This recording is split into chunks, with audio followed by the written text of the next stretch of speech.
Hello friends, welcome to the new episode of my channel. আমি অরিত্র। এখন এই ভিডিওর মধ্যে আমরা প্লেক্স কালেকশন নিয়ে কথা বলবো। যে বাংলা ছবিগুলো রিসেন্টলি মুক্তি পেয়েছে তার প্লেক্স কালেকশন, মানে টপ 3 ন্যাশনাল প্লেক্স কালেকশন নিয়ে কথা বলবো। তো সব থেকে প্রথমে আমরা কথা বলবো যে অঙ্ক কি কঠিন বলে ছবিটাকে নিয়ে।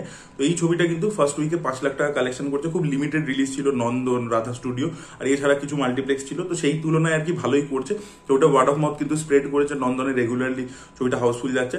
আমার ছবিটা টাইমিং এর জন্য দেখা হয়নি। অনেকে জিজ্ঞেস করছিল যে কেন তুমি রিভিউ করোনি। আমার টাইমিং এর জন্য কিছুতেই মানে ওই টাইমটা আমি ফিক্স করে উঠতে পারছি না যে গিয়ে দেখবো। এমন এমন শো টাইম রয়েছে ছবিটা, তো সেই জন্য আমার দেখা হচ্ছে না। বাট আমি খুব শীঘ্রই দেখবো ছবিটার ব্যাপারে। খুব ভালো ভালো কথা শুনেছি আর কি। তো দেখা যাক আর কি ছবিটা কিরকম হয়, সেটা তো পরেই জানতে পারবো ছবিটা দেখলে। বাট এর প্লেক্স কালেকশন ফার্স্ট উইকে রয়েছে 5 লক্ষ টাকা এবং সেকেন্ড উইকে কিন্তু অ্যাকচুয়ালি ছবিটা শো বাড়ছে আর কি। আরো কিছু প্লেক্সে অ্যাড হচ্ছে, মানে আরো কিছু আইনক্সে অ্যাড হচ্ছে। তো দেখা যাক তাতে অঙ্ক কি কঠিনের বিজনেসটা কতটা গ্রো করে, সেকেন্ড উইকে আর কি কতটা বাড়ে, সেটাই দেখার মতো বিষয় হবে। এর পরবর্তীতে আমরা কথা বলবো যে শিবপ্রসাদ নন্দিতা রায়ের উইন্ডোজ প্রোডাকশনের ছবি আমার বস নিয়ে। তো এই ছবিটা নিজের তৃতীয় উইকে 17 লক্ষ টাকা কালেকশন করেছে, যেটা অনেক অনেক বাংলা ছবির থেকে বেশি। বাট ব্যাপারটা হচ্ছে যে এই ছবিটা যতটা এক্সপেক্টেড ছিল যে চলবে, সেটা কিন্তু এটা করে দেখাতে পারেনি। বিকজ নেক্সট উইক থেকে একেনের জন্য তাকে একটা চাপ ফেস করতে হচ্ছে। তারপরে থার্ড উইকে এসে আর কি সোনার কেল্লায় জখেদন, যেটা আগে একটা ফ্র্যাঞ্চাইজ ছবি, যেটা সানডের দিনকে খুব ভালো পারফর্ম করেছে। তো সেই ছবিটার থেকেও একটা চাপ ফেস করতে হয়েছে। তো সবকিছু মিলিয়ে আমার বস কিন্তু যতটা এক্সপেক্ট করা হয়েছিল সেই অনুযায়ী পারফর্ম করতে পারেনি। বাট টোটাল কালেকশনটা এখন দাঁড়িয়েছে হচ্ছে প্লেক্স কালেকশন 1.25 CR, না 1,25,00,000 টাকা। আর থার্ড উইকে যেটা বললাম যে 17 লক্ষ টাকা কালেকশন হয়েছে আর কি আমার। পরবর্তীতে আমরা কথা বলবো যে অঙ্কুশের ছবি চন্দ্রবিন্দু, যেটা ডিরেক্ট করেছেন রাজাচন্দ্র, এসকে মুভিজের প্রোডাকশনের ছবি। এই ছবিটা নিজের ফার্স্ট উইকে প্লেক্স থেকে কালেকশন করেছে মাত্র 54,000, 54,000 টাকা কালেকশন করেছে। অন্যদিকে ব্রহ্মার্জুন বলে যে ছবিটা, যেটা নতুন হিরোদেরকে নিয়ে তৈরি হয়েছে, রোহন এবং অনিন্দ, সেই ছবিটা নিজের টপ মানে ফার্স্ট উইকে টপ 3 প্লেক্স থেকে কালেকশন করেছে 57,000 টাকা অ্যাপ্রক্সিমেটলি। তো এইগুলো কালেকশন হয়েছে। আর এবার যদি আমরা একেন বাবু নিয়ে কথা বলি, একেন বাবু কিন্তু নিজের সেকেন্ড উইকে একটা রেকর্ড ব্রেকিং কালেকশন করেছে। 86 লাখ কালেকশন করেছে, যার মধ্যে থেকে ওয়েস্ট বেঙ্গল থেকে হচ্ছে 77 লাখ এবং বাকিটা হচ্ছে ন্যাশনাল রিলিজ আর কি, মানে ন্যাশনাল রিলিজও করেছিল, সেখান থেকে আর কি বাকি কালেকশনটা করেছে। টোটাল সেকেন্ড উইকের কালেকশন হচ্ছে 86 লাখ, ঠিক আছে। আর টোটাল যে কালেকশনটা দাঁড়িয়েছে মানে ফার্স্ট উইক সেকেন্ড উইক মিলিয়ে, সেটা হচ্ছে 2.01 crores।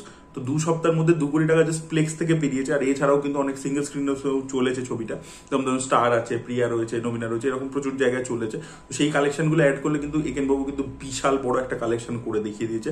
তো একেনবাবু কিন্তু মানে আগে দুটো পার্টও চলেছিল, বাট এই পার্টটা কিন্তু মানে দারুণ দারুণ ব্যবসা করেছে এবং ফ্র্যাঞ্চাইজটা এত একটা বড় লেভেলে চলে গেছে। এবং এখানে এবারে টিনেজার্সরাও দেখতে চলে এসেছে ছবিটা। বাচ্চারা তো দেখেই, ফ্যামিলি অডিয়েন্স তো পছন্দ করে। এবার দেখা যাক যে এর পরবর্তীতে রাশিয়াতে যখন তারা ছবিটা বানায় এবং সেটা যদি পুজো বা ক্রিসমাসে নিয়ে আসে, তখন কালেকশনটা কোন লেভেলে যেতে পারে সেটাই দেখার মতো বিষয় হবে। আপনাদের কি মনে হয় যে একেনের আরো মানে কোথায় গিয়ে ফাইনাল ফিগার্সটা দাঁড়াবে? আপনারা অবশ্যই সেটা কমেন্টে জানান।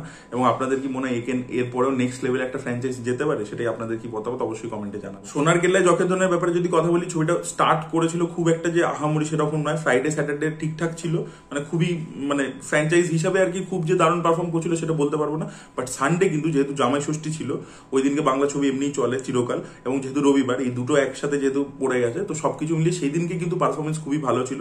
এবার যখন নেক্সট উইকে শনিবার দিনকে প্লেক্স কালেকশন আমাদের সামনে আসবে, তখন আমরা বুঝতে পারবো যে 3 দিন মিলিয়ে কত টোটাল কালেকশন করেছে। আর বাকি হচ্ছে উইক ডেতে কিরকম পারফর্ম করে সেটার উপরে ডিপেন্ড করছে। একেনবাবু যেরকম এই হিউজ কালেকশনটা করতে পেরেছে, জাস্ট উইকেন্ডে তো দারুণ পারফর্ম করেছিলই, বাট উইক ডেতেও কিন্তু একটা দারুণ পারফরমেন্স দেখিয়েছিল। তো সেটা দেখা যাক সোনার কেল্লায় জখেদন যেহেতু ফ্র্যাঞ্চাইজ ভ্যালু কতটা উইক ডেতে দেখাতে পারে। এবং আলটিমেটলি নেক্সট উইকে গিয়ে আমরা জানতে পারবো যে সোনার কেল্লায় জখেদন মানে কিরকম ওভারঅল পারফর্ম করলো আর কি, সেটা আমরা নেক্সট উইকে গিয়ে বুঝতে পারবো আর কি। আর এই শুক্রবারও রাস বলে ছবিটা রিলিজ করছে, দেখা যাক সেই ছবিটা। তো এখন পরপর অনেকগুলো ছবি রয়েছে। তারপরে সপ্তাহে রয়েছে শুভশ্রী গাঙ্গুলির ছবিটা গৃহপ্রবেশ, এই ছবিটা রয়েছে। তো গৃহপ্রবেশের ট্রেলার কিন্তু যথেষ্ট ভালো রিসেপশন পেয়েছে। রাসেরও কিন্তু গান ইত্যাদি ট্রেলার খুব প্রমিসিং লাগছে। তো দেখা যাক এই পরবর্তী সপ্তাহে যে বাংলা ছবিগুলো আছে সেগুলো কিরকম পারফর্ম করে। So that was it guys, thank you so much for watching this video. ভিডিওটা ভালো লেগে থাকলে লাইক করুন, শেয়ার করুন, চ্যানেলকে সাবস্ক্রাইব করতে ভুলবেন না। Bye bye.